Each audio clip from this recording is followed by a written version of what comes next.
오케이. 근데 복강경 어떻게 예상하시나요? 복강경은 한 만 정도 하지 않을까? 만. 이 새끼한테 입만 벌리면 거짓말이 자동으로 나와. 복강경 만들면 제가 정말 여기서 빨가벗고 춤추는 그럴 일은 없기 때문입니다. 예? 안녕하세요. 예은 동물병원 공기범. 송민현 수의사입니다. 지난번에 저희가 복강경에 대해서 알아봤는데요. 네. 저희가 보통 조회수가 한 15, 많이 들었네요. 좋아요가 한 두세 개. 오케이. 근데 복강경 어떻게 예상하시나요? 복강경은 한 만 정도 하지 만, 않을까? 만. 그렇죠. 복강경 만들면 제가 정말 여기서 빨가벗고 춤추는 그럴 일은 없기 때문입니다. 예? 우리 짱이가 말을 할 거예요. 그러면. 예? 가능합니다. 가능한가요? 가능합니다. 네, 뭐 그런 날이 왔으면 좋겠네요. 우리 짱이 소개 한번 해볼까요, 짱이? 네. 짱이는 지금 왜 병원에 있죠? 짱이는 지금 호텔링 중이고요. 호텔로. 예. 네. 좀 특이해요. 누구 아이죠? 저희 병원의 김규환 원장님. 김규현 원장님이 왜 아이를 맡겼나요? 이제 결혼이라는 김규현 선생님의 결혼 축하드립니다. 박수. 어떻게 규현 선생님이 결혼하게 되신 거죠? 어떤 자원봉사자, 그거는 저도 잘 모르겠어요. 미녀의 야수. 항상 이제 밝은 이미지로. 그러게요, 신기하네요. 우리 나나도 짱이도 좀 사연이 특별해요. 앞자리가 다 보호대를 차고 있어요. 어떻게 된 건가요? 그렇죠. 앞다리 정형외과적인 질환이 있어서 지금 여러 번 수술을 실패하고 네. 이렇게 됐죠. 그러니까 강아지 앞다리 같은 경우에는 어려워요, 치료가. 그래서 반드시 첫 번째, 모든 정형외과가 그렇지만 첫 번째 기회가 가장 좋은 기회여서 첫 번째 수술을 잘 받는 게 좋고. 잠복고환이 뭐죠? 말 그대로 고환이 잠복, 숨어 있다는 뜻인데요. 고향에서는 고환을 땅콩이라고 부르는데 땅콩? 보호자님도 만져보시면은 양쪽 두 개의 땅콩이 만져지거나 아니면 하나만 만져지거나 하나도 안 만져지는 케이스가 있을 거예요. 그 중에서 하나만 만져지거나 두 개가 안 만져지면 우리 아이가 잠복고환인가? 라고 의심할 수 있어요. 정상에 있어야 되는 땅콩 두 개가 그쵸. 없으면, 하나라도 없으면, 아니 두 개 다 없으면 그쵸, 그게 잠복. 근데 잠복이 뭐 복강 잠복, 피하 잠복, 이게 무슨 말인가요? 고환이 발생학적으로 봤을 때 복강 안에 있다가 이제 바깥으로 점점 이행하면서 이동하면서 나오게 되는데요. 그 시기가 정상적으로는 언제 나오나요? 보통 4개월에서 6개월령 정도 되면은 이제 촉진이 가능한 정도로 내려올 거예요. 근데 내려오는 과정에서 복강 내에 고환이 있으면은 복강 내 잠복 고환이다라고 말씀을 드리고 피하, 그러니까 피부 밑에 있으면은 피하 잠복 그럼 고환이다. 피하라고 하는 거는 배에서는 밖으로 나왔는데 정상으로 있어야 되는 고환 위치까지는 못 내려온 거를 그쵸, 얘기하는 거예요. 그쵸. 그 두 개가 차이가 큰가요? 먼저 복강 같은 경우에는 수술을 하려고 하면은 암컷 중성화처럼 개복을 할 수밖에 없어요. 배 안에 있는 거니까 배를 열어서 네. 배를 여는 것 자체가 굉장히 침습적이고 커지니까 합병증도 그쵸. 올라가고 일반 수술에 비해서는. 그런 게 있고 피하 같은 경우에는 일반적으로 복강까지는 열진 않아도 되지만 절개는 필요한 수술이 그럼 피하 잠복고환은 일반 정상적인 그 중성화, 남자 중성화 수술과 차이가 좀 있나요? 일반 남자 중성화 같은 경우는 절개 라인이 하나밖에 안 들어갈 텐데 그렇죠. 피하 잠복관 같은 경우는 어쩔 수 없이 두 개가 필요할 것 같고요. 수술하는 방법도 복강경도 가능하고 아니면 그럼 피하 잠복고환의 경우에 네네네 그렇죠. 그 일반 중성화랑 비교했을 때 절개 라인이 두 개라는 거 외에는 네. 통증이나 합병증이나 이런 게 차이가 큰가요? 아니면 뭐 크지는 않겠지만 당연히 아프긴 하겠죠. 그래서 그렇죠. 대부분의 경우에는 큰 차이는 없고 네, 일부분에 좀 삭굴에 걸려 있거나 뭐 이런 경우에는 조금 더 아이가 힘들어하거나 그럴 수 있고. 그러면 제일 보호자님들이 궁금해하시는 수술 적기가 언제예요, 잠복고환은? 보통 여러 가지가 있는데 아까 말씀드렸다시피 4개월에서 6개월령 정도 되면은 내려와서 저희가 촉진이 가능해야 되는데 그 시기가 문헌상에는 조금 더 1, 2개월 정도 더 연장돼도 내려올 수 있다고는 해요. 근데 임상적으로 봤을 때 그런 경우가 많이 드물기 때문에 드물죠. 저도 거의 네. 본 적이 없어요, 사실. 보통 9년 동안. 6개월까지 했을 때 잠복관이 확인되면 수술이 필요할 것 같고요. 여러 가지 그러니까 중성화, 잠복고환의 지금 적절 시기는 일반 중성화가 보통 우리가 4개에서 4에서 6개월을 얘기하니까 비슷하다. 네, 차이는 비슷하다고 없다. 볼 수 있을 것 같아요. 그리고 뭐 관절 질환 관련해서도 또 수술 방법이 수술 시기가 달라지는 케이스가 있는데 이 부분은 어떤 좀 그거는 뭐냐면 일부 연구에서 중성화, 남아 중성화든 여아 중성화든 남자든 여자든 중성화가 너무 일찍 돼 완전히 성장이 끝나지 않은 상태에서 중성화를 했을 때 일부 관절염이라든가 이런 게 진행된다라고 생각하시는 선생님들도 많이 계세요. 그래서 일부에서는 한 살이 완전히 넘은 상태에서 왜냐면 거의는 중대형견이 많으니까 외국자료는 네. 성장이 마친 후에 중성화하는 게 더 낫다라고 생각하는 선생님들도 있다는 거에 대해서 좀 인지는 필요하고 그 부분은 이것도 맞춤이거든요. 환자에 따라 성장이라든가 이런 건 많이 다르기 때문에 주治医 선생님과 상의 후에 적절한 시기를 결정하는 게 좋지 않을까 싶어요. 왜냐면 환자 상태 뭐 이런 거에 다 다르니까. 잠복고환은 그럼 어려운 수술인가요? 합병증이 많나요?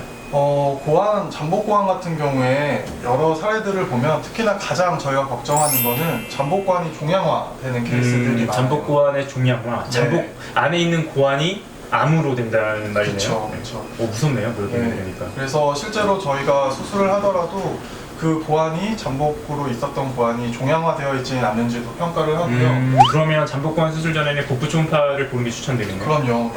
초음파도 보고 그 다음에 실제로 수술하면서 정확한 위치도 할 수 있고 네. 초음파를 통해서 크기도 볼 수 있고 크기도 할 수 있고. 일반적으로 잠복고환 같은 경우는 정상적으로 하강 고환보다 사이즈가 많이 작아요. 그래서 촉진을 하기도 하지만 초음파로 미리 크기를 측정하는 거죠. 근데 종양이 되는 이유는 뭔가요? 왜 종양이 되지?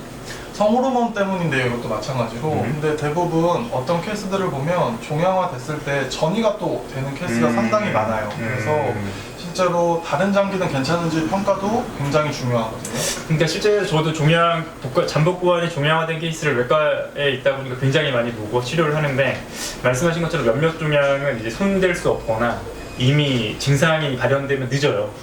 뭐 과도한 여성 호르몬에 의해서 털이 다 빠져서 온다든가 뭐 이미 이렇게 증상이 좀 발현돼서 오는 경우에는 조금 치료가 어려운 경우도 많으니까 저의 생각에도 이론적으로는 바깥에 있어야 되는 고환이 따뜻한 배 안에 있다 보니까 뭐 이렇게 만성적인 열에 의한 자극으로 당연히 종양화되거나 이양될 가능성이 높으니까 잠복고환이 있다면 특히나 복강내 잠복고환이라 그러면 중성화 수술에 대해서 장단점이 있잖아요. 그렇죠. 논쟁이 될 수 있잖아요. 하지만 복강내 잠복고환은 이득이 더 많을 수 있다. 왜냐하면 종양화되었을 때 너무 치명적이고 치료가 안 되니까 우리 아이는 그렇게 안 될 거예요 라고 누가 얘기를 하겠어요? 10명 중에 1명이면 당연하고 100명 중에 1명이라도 그런 일이 생길 수 있다 그러면 미리 왜냐하면 종양은 치료가 안 될 수도 있으니까 복강내 잠복고환은 별로 크게 논쟁은 안 되는 그럼 복강경 잠복고환을 수술을 하면 배 안에 있다면 일반 중성화처럼 배를 연다고 하셨는데 그럴 때 그러면 지난번에 했던 복강경으로도 시술이 가능한가요? 네, 복강경으로도 당연히 가능하고요. 장점은 이전화에 설명드렸던 거랑 비슷할 것 같아요. 통증도 적고 그다음에 카메라로 보면서 하기 때문에 다른 장기 평가 아까 말씀드렸던 종양화나 다른 장기는 괜찮은지 전이 여부도 같이 좀 볼 수 있을 것 같고요. 실제로 저희 병원에서 했던 아이들 중에 한쪽은 복강내에 있었고 한쪽은 사골에 걸려 있었던 아이가 있었어요. 사골이라고 하면 배 안과 배 바깥으로 하는 구멍을 얘기하는 거죠? 네, 맞아요. 그래서 그런 경우도 확인이 됐었고 실제로 그런 부분이 다행히도 종양화 되기 전이라서 다행이었지만 만약에 그게 장기간 시간이 지속됐을 때는 어떤 합병증을 일으킬지 아무도 장담할 수 없기 때문에 수술적 제거가 필요할 것 같고 특히나 복강경을 이용한 잠복고환 수술에 있어서 이득이 되는 점이 너무 많은 것 같다고 생각합니다. 그럼 그 아이는 수술이 잘 됐나요? 너무 좋았습니다. 제가 봐도 오히려 여아중성화도 그렇지만 복강경은 더 이득이 큰 것 같아요. 왜냐면 절개 부분 차이가 적어도 3배 이상 차이 나요.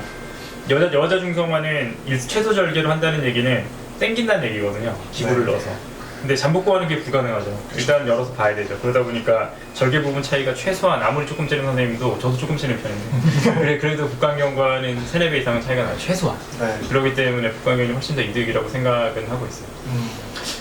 그럼 복강경으로 마찬가지로 그 잠복고환 수술했을 때 예상되는 합병증이나 이런 거는 일반 수술과 비슷한가요? 네, 동일해요. 어떤 게 있을 수 있죠? 되게 마이너한 게 마이너하다고 말씀드리기 좀 그렇지만 그렇죠. 보호자님 입장에서는 얼마나 놀라시는데 상처만 하나 생겨도 얼마나 놀랐는데 저희 입장에서는 마이너라 그러죠. 맞아요.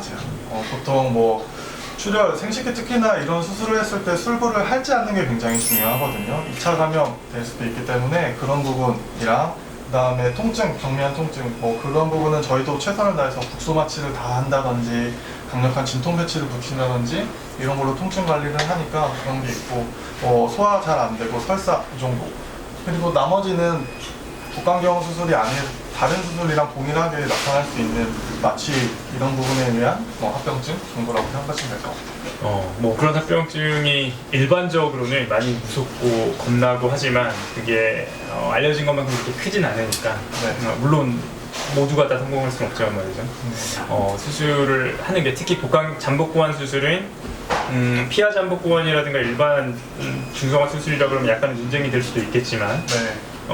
배 안에 있는 복강내 잠복고환은 사실은 논쟁이 될 문제가 아니라고 저희는 생각하고 있고 그 이유는 아까 말씀드렸던 것처럼 만약에 종양화 됐을 때 물론 종양화가 어렸을 때 되지는 한두 살에 되지는 않겠죠.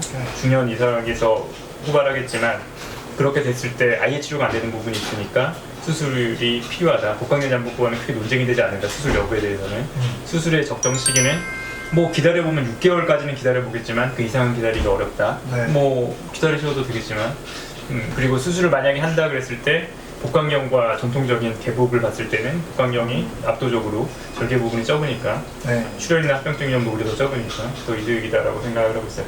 오늘 복강경에 대해서 살펴봤는데 참 말씀도 잘하시고 정말 다른 분인 것 같아서 깜짝깜짝 놀라게 되네요. 네, 이상 우리 나나도 쓰고 있어. 나나. 우리 나나. 그리고 오늘 다시 한번 우리 원장님의 생일을 생일 결혼. 결혼. 저 정신이 없어요. 결혼을 왜 하필 미련까지 가야 돼? KTX 예매했습니다. KTX 갈아타야 되는 데고. 네, 아무튼 우리 원장님의 생일을 축하드리며 결혼을 가기 싫어서 그래. 너무 멀어. 축하드리며 여기까지. 우리 나는 사랑해.